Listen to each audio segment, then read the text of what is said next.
I am Nannette Baker, and I served on the 22nd Judicial Circuit from November of 1999 until 2005. At the age of 10, I decided I wanted to be a lawyer just because I wanted to be like Perry Mason. I never aspired to be the judge on Perry Mason because it was some old white guy, and that just, didn't seem possible. I eventually went to law school at St. Louis University and had the opportunity to clerk for a federal judge in Memphis, Tennessee. I loved working and looking at the law from the aspect of the judiciary as opposed to being an advocate on one side or the other. So that may have been the first spark of maybe I could be a judge. And it was when I was at the law firm of Schlichter, Bogart, and Denton, there were a couple of judicial openings that came up. I thought that might be my opportunity if I wanted to become a judge to apply. And so I applied in 1999. I became a judge 5 years after graduating from law school. And I knew that people questioned whether or not I had the qualifications for the position.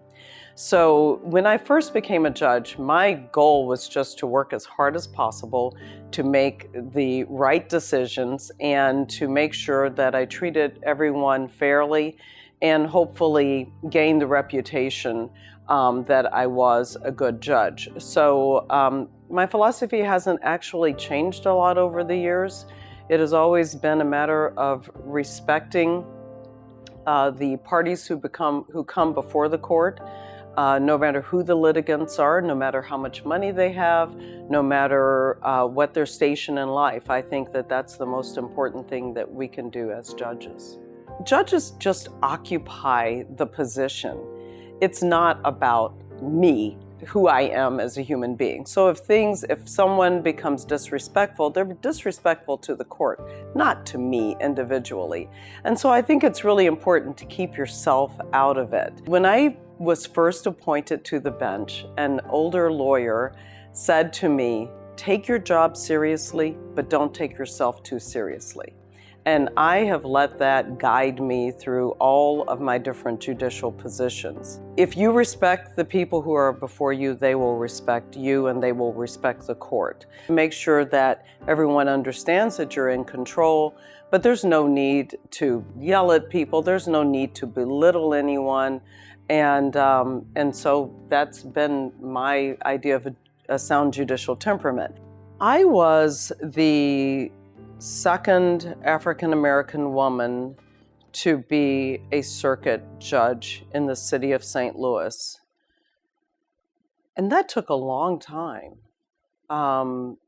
Judge Evelyn Baker was the first, and I was appointed in 1999. She was appointed in 1979 or 80, something like that. So it was almost 20 years before before another African-American woman became a circuit judge. So I would like to think that my legacy was to open the door for other African-American women, and we've had several since my appointment who have become circuit judges, who have served admirably in that position.